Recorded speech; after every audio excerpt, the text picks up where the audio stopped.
Support for the podcast comes from Open Minds Psychological with locations in Plymouth Meeting and Phoenixville, Pennsylvania. Open Minds works with individuals to support needs around emotional regulation, anxiety, depression, trauma, and coping skill development. They also offer psychological evaluations to assess developmental, cognitive, academic, and behavioral needs, high-risk assessment, as well as career counseling.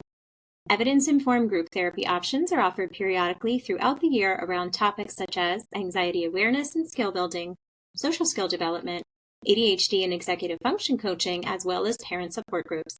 Learn more at openmindpsychological.com. Hello, and welcome back to Parenting Stuff I Wish I Knew Sooner and Want You to Know Now.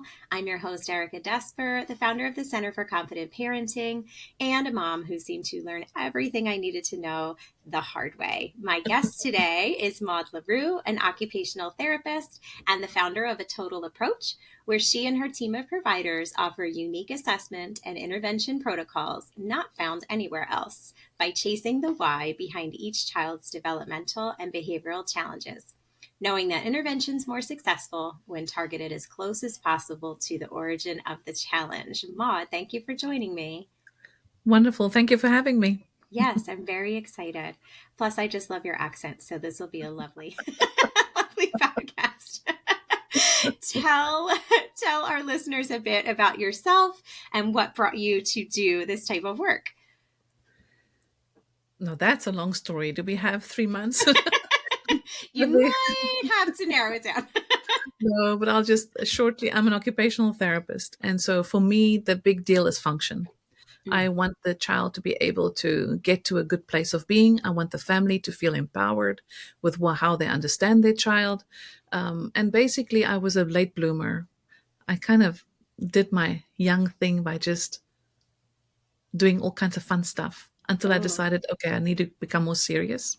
So my serious OT career probably started in the late 90s, and it just exploded. You know, I was just involved in so many I wanted to learn everything.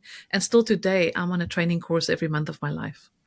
It's just been a wonderful, wonderful journey, but so much out there for us to learn and to be able to get there. So I opened the practice in 2001. Simply because I didn't really want to work for somebody else. I wanted to do what I wanted to do with kids. And I wanted to be my own little out-of-the-box thinker, and I didn't want to comply to other people's rules. So here I am. Wonderful, wonderful. I feel like occupational therapists are magicians. You know so much about so much. There's no other way to say it. And I remember when I was, first learning, I was like, what does that even mean? Occupational therapy for a child, like what is their occupation? But now I've come to understand, and you can add to this if you want, it's really just everything they need to do throughout daily life, mainly playing, but all the other things that they need to do. It really is like, it's just all encompassing. It's very, very cool. And we, of course, have a lot of experience in our family with occupational therapy. I feel like my son's been in it for a very long time, which is not always the case, but he had a lot of challenges to work through. So we appreciate all occupational therapists. But I think, Erica, maybe just a little piece here of disclaimer, go for it. There are different OT frames out there, Educational OT may look very different from clinical OT. Yes. And that may look different than a rehab OT or a work performance OT. So there's OT has their fingers in all kinds of different occupations, and especially in pediatric care, school care, the arenas. The clinical OT is much more of a developmental OT. The frame is developmental theory and practice, whereas educational OT is performance-based inside of the occupation of being able to take in from the least restrictive environment in the school system. So they will be different, and oftentimes there's a little bit of a misunderstanding about where OT can be applied best. That's really interesting because early in our journey, before we really knew what was going on with our son, the only diagnosis we had was a sensory processing disorder, which was making his school days really overwhelming for him. And so the school OT would pull him out for a short time and do whatever she was doing with him. And she came to me at one point and said, I'm not going to pull him out anymore because I don't know what to do for him. So I wonder if that's now, I should have fought that. I'm learning myself. But I wonder if that's an example of what you were saying. Our clinic OTs were saying, here's what's going on and here's what we can do. But the school OT was saying, like, I don't really know how to help him in this setting. And so it's not worth the time of pulling him out. And I was like, why are these two people so far apart? But what you're saying kind of speaks to that, I think. No, it's very true. And really, I have the greatest respect for school OTs because they often have a very they want to do so much because we don't get to this kind of a job without needing to help people. We want to help. And I absolutely think there are amazing school OTs there that actually can blend both the clinical and the educational. And there's others out there who would want to do more, but the system doesn't allow them to do more. That Mm-hmm. the expectation is that they are related service to the IEP team and to the school education team, and they must relate their services towards where the child is missing the opportunity of learning alongside their peers. Right. And so the whole piece about educational OT can often be very accommodative in its orientation, accommodating for the pencil grip, accommodating for the Mm-hmm. seated position, accommodating for I need to take a break. And it's true that then also they don't have the same kind of training that clinical OTs are. You know, we're private practice. Mm-hmm. So if we don't stay on top of our game with exactly what is going on there, Right. there's a problem here, right? So Right. we learn more, we go on more courses, our training is just part of the game of a clinical OT. You got to keep up, Mm-hmm. and so therefore there is a space where the educational OT say, I don't know what to do. And Mm-hmm. it's not a personal slant, and it's not because Right. they don't want to. It's simply that they just don't have that purview and they don't Right. have that background, and that it doesn't warrant the school educational system. It doesn't warrant all of this clinical OT training if you're going to be working in education as the occupation. Whereas clinical OT, we're looking at sport as an occupation, we're looking at school as an occupation, play as an occupation, leisure activity as an occupation, social as an occupation, sleep as an I occupation was just piece. going to say, I've learned from the other hat I wear as a sleep and potty coach. Yeah, sleeping, peeing, pooping. Sometimes those are the occupation we're focusing on, and kids That's run right. into trouble with that too, as silly as it sounds. Yeah, so it sounds like what I hear you saying, whereas a school OT might look to accommodate a funky pencil grip or a pencil grip that's compensating, you guys would be Yeah, looking for, like, why is that happening in the first place? Is it gross motor, maybe leading to fine motor, and then we work on that. So it's just a little deeper, again, getting to the why behind the issue versus just trying to sort of rig things so the child can work through the issue. Yeah, absolutely. that makes a Absolutely. lot of sense. I'm glad you stopped me there. That was really helpful. And I mean, I'm doing this show for everyone else, but I always relate it back to our experience and go like, oh, now I understand why she said that. So this is a little bit for me too. We're all learning together. There is a quote that parents probably have often heard me say from Ross Green, that children do well when they can. And his thought is that behavioral challenges are just the visible symptom, the only piece that we can see that indicates under the surface, kind of like the tip of the iceberg. You can just see that little piece, but there's so much underneath. And what's underneath, according to Dr. Green, is either a lagging skill or an unmet need. I believe that your version of that saying is, if a child could, they would. Can Mhm. you elaborate on that? What do you mean when you say that? There is no child that's born in this world that says, I'm going to become a behavior.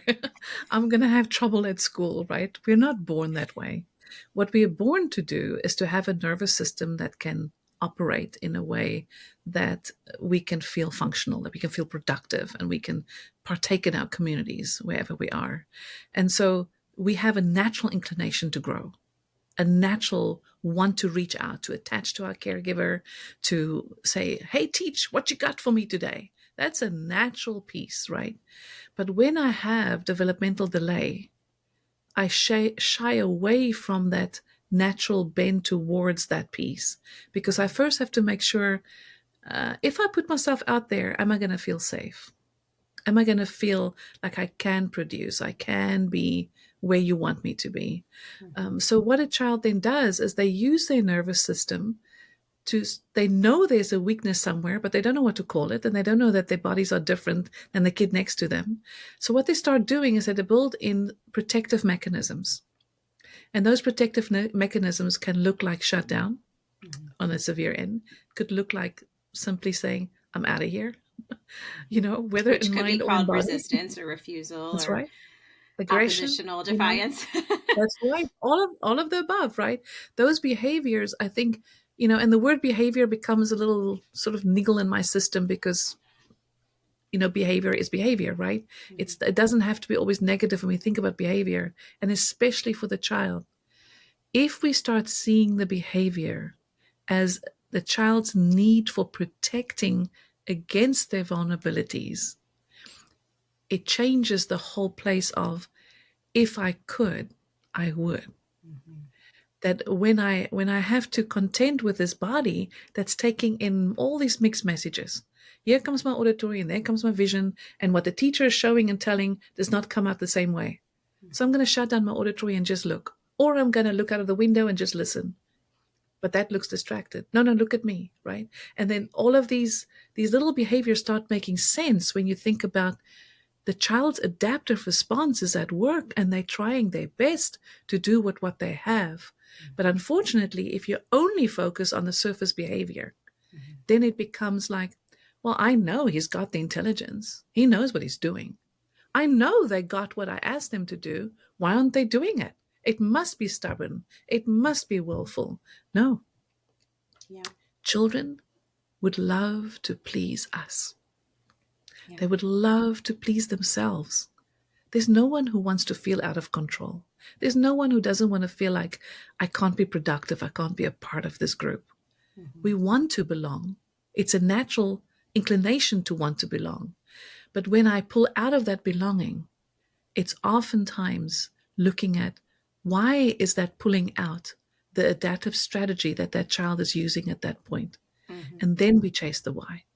Right. And so for me, it is, I'm going to trust that this child is coming to me with everything he's got. He's got his full little suitcase with him or with her. And they're coming into that door and they're telling me, okay, here I am. But I need to know, are you going to be safe or not? And Right. then when you pull them in and you relate with them and you help them to see that, whatever you bring to me today, buddy, is going to be good enough for me. And then Mhm. when you do that, they relax. And when they relax, then we start pushing a little bit so that we can Right. get a little bit more of that risk taking behavior that every typical child out there is taking for granted.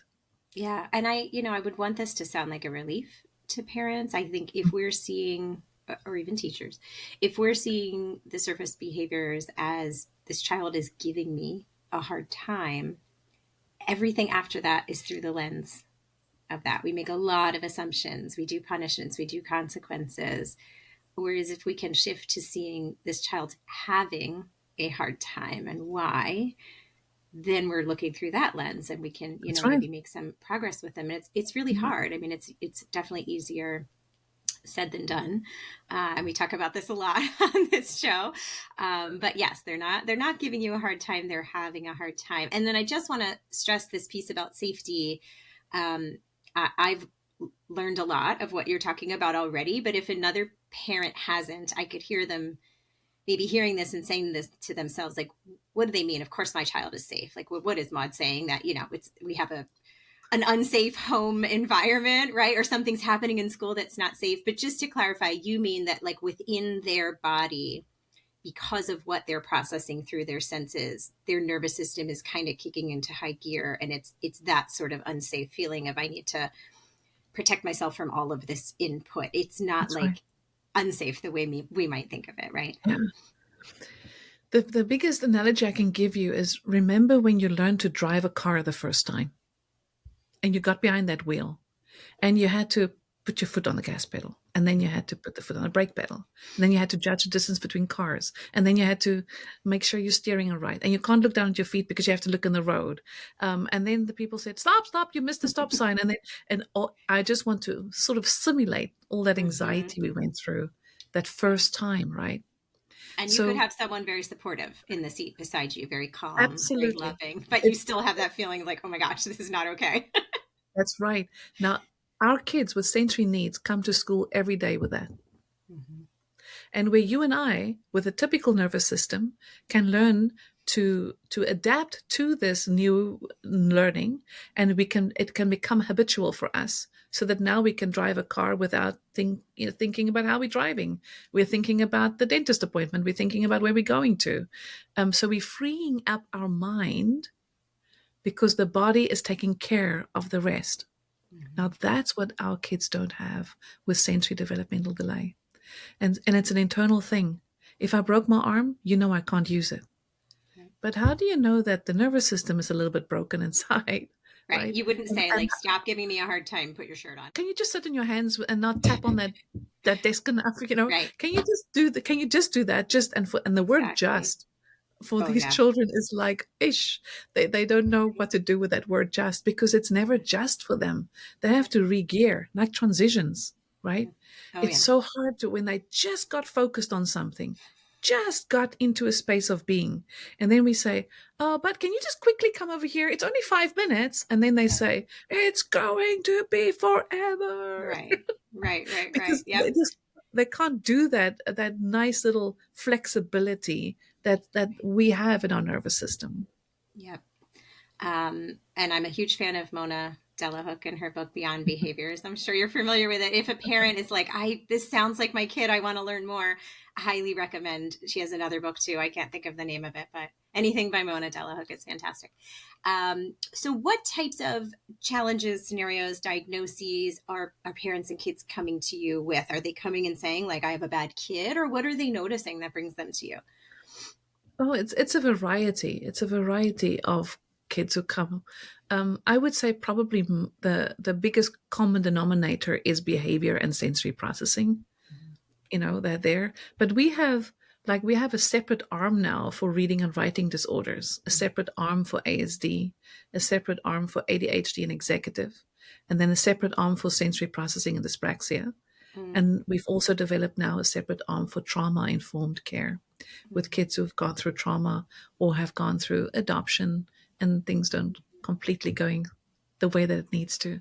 So over the years, we've been able to work out a different assessment and intervention protocol. Whereas before, we were sort of putting everybody kind of where we thought they fit. Mhm. And now we have that piece. But of course, all of those programs are still very individualized, because that's the beautiful part of a clinical OT is that you have this one-on-one time that you can afford to the family and to the child. Because a Um, child could come to you with just one of those oh things. yeah, Or like mine, there's sort of a bigger umbrella of yeah, maybe autism, and then all the other things kind of that's right. fall underneath. That's right. That's right. Because they all connect. And so what happened was that, my husband used to say, "Ma, can't you just focus on one thing?"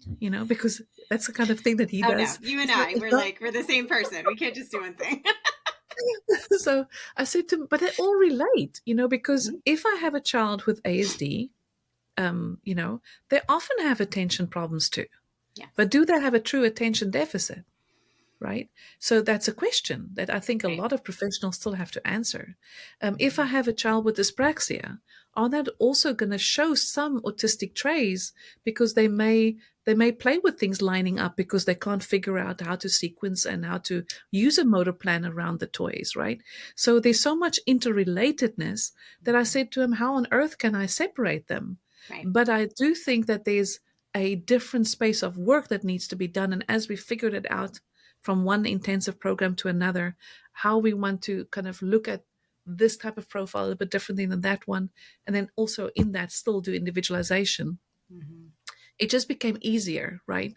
Because there were things we were doing that was too much for a certain profile, but too little for another profile. And we had to really clinically test until we found a place where I think we're relatively okay now. We're always learning new pieces to go with it.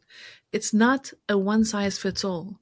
It's not that here we go with a sensory issue and now we're going to deal with auditory defensiveness and that's it. Auditory defensiveness can come from an emotional anxiety piece. It can come from an attachment piece. It can come from a piece of I have performance anxiety. So when I'm performance anxious, all my systems go into high alert. And so knowing how they cross over, like dyspraxia, often those kids have trouble learning to read. It Mm-hmm. has an overlap in the timing piece of dyspraxia into the reading decoding. Right. So I try to the best of my ability to explain to my husband, we can't, okay? We have Right. And to if you did connect the separate dots it, with I mean, I them. think the kids would not benefit as much. Like, That's it's right. even as a parent, it's such a relief to hear that there's maybe one place or one Yeah, person where everything, like, you could pull back and look at the big picture, because we're so accustomed to going, five different places. And particularly when it's through the school or through insurance, they can only hone in on whatever that's right. they've been asked to look at. But That's if right. there's something else going on, that's frustrating as a parent. So can you walk us through a real life scenario, maybe one that you make up or one that you can remember, um, kind of from like evaluation through intervention through to the end result? Maybe a child who was exhibiting, bad behavior. I hate to use that word, but I'll use what probably often comes to you. Bad behavior according to parents and teachers. Like, what did the underpinning turn out to be? What was the end result of the interventions? Um, Wish there's so many. I mean, this is 23 years in the It's a good making. problem to have. But it's always fascinating, I mean, every case still now is like a new case, a new situation, because there's so much more coming to light now. We have screen time now, which 10 years ago wasn't so big as it is now. There's always these other influences coming up that helps us to change our game. But I think parents usually call in, and then we do a very extensive intake call with them. We have several questions we want answered. We type them up as they talk to us on the phone. And we want to really get a picture of where are we a good fit, number Mhm. one, right? Like parents who really want to do more like ABA type of therapy, we can then at that intake call say, you know what, there's some really good people we can refer you to, but this is not what we do, Right. right? So we want to sift out which ones will really fit into our program that we can do well. And then once we've done that intake call, we usually sort of say to the parent, okay, this is the kind of route I think we can take. We can either do a reading or writing combined evaluation with an OT and a speech, or I think we should rather do something to speak to the attention deficit of your child and figure out what the underpinnings are for that reason. And then we have them think about it and they can call us back. So Mhm. usually that's the process. So I'm thinking of this one kid that he had an ASD type of profile, but he had much more dyspraxia than actually the ASD, because he could really have theory of mind. He had perspective of taking. The kind of core things that you see with social was available to him. Mhm. But he had a lot of sensory issues, and it came out in sensory stim behavior, and probably one of the reasons why they gave him the ASD diagnosis. So we decided for this family, we'll put you rather, I think the dyspraxia sensory processing evaluation will be a better fit. They decided to go ahead. Then when they decide to go ahead, we spend some long time on the phone with them, where we put on a journey. And in the evaluation already, the journey is laid out from the evaluation. And there's several options for evaluation. They can do shorter or longer evaluations, or they can do observational sessions. There's always some individualization taking place depending on the family need. And then they come in for the evaluation consult. And then we go over the evaluation with them and we give them a roadmap of at least the first 6 to 8 months.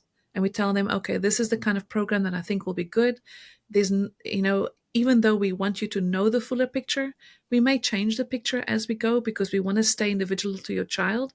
And we can't always predict exactly where we want to go. But usually we're pretty spot on because of all the years of working with it. Um, and then we put out times of consultation with the families. We always work on give us feedback and let us tell you what is happening. It's not sort of a blind piece of we're just following a program and we're seeing what we're going to get. Every step of the way, there's a consult and there's a time of us getting together, a time of deciding should we go ahead with this, should we do this, how do we plan to make this happen.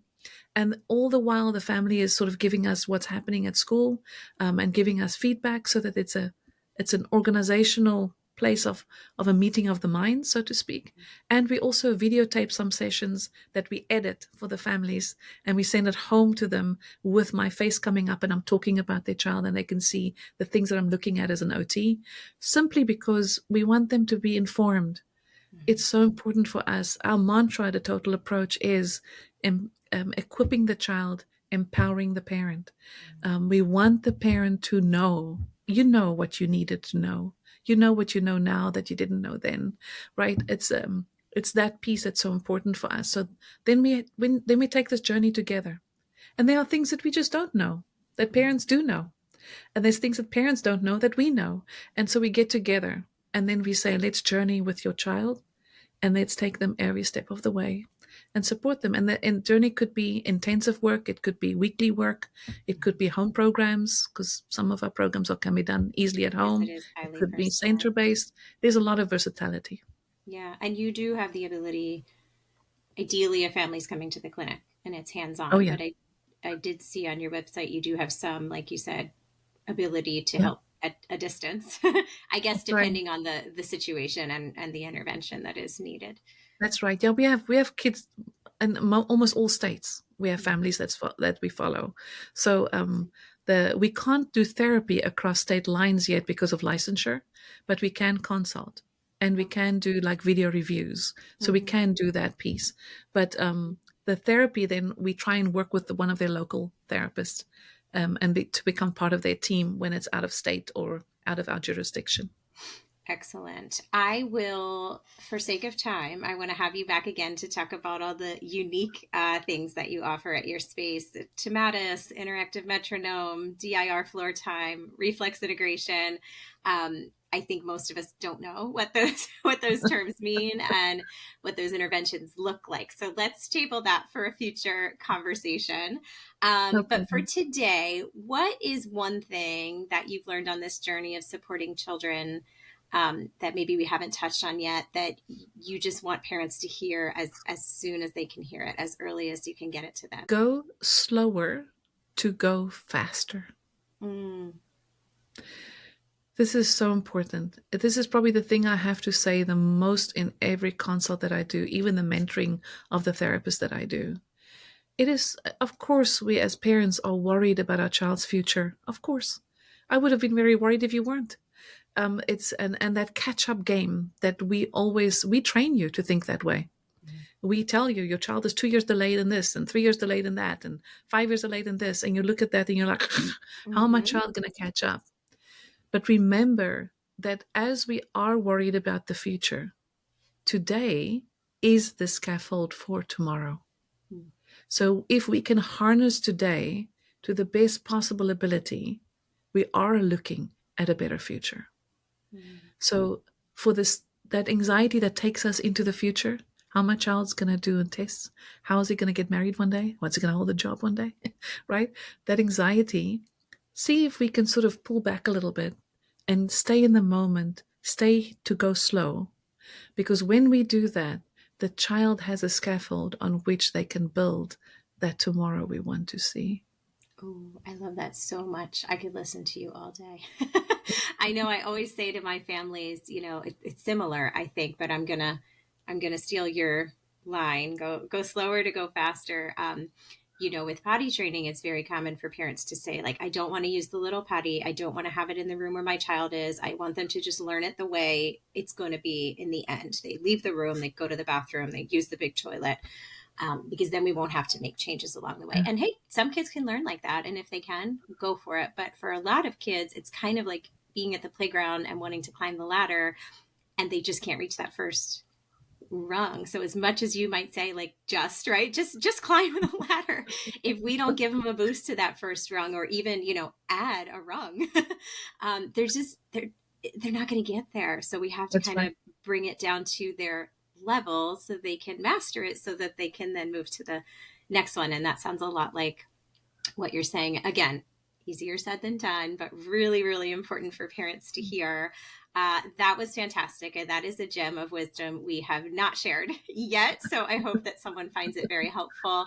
Maude, thank you so much for joining me. Listeners, I'll be back soon with more stuff that I and others wish we knew sooner. In the meantime, I will leave you with my list that I always share of stuff I've learned the hardest way: accept help when it's offered, ask for it when it isn't, if you need it. You are the expert on your child, so trust your gut. And as always, if you need to be the squeaky wheel. Thank you so much, everyone. See you soon. Thank you. Bye bye.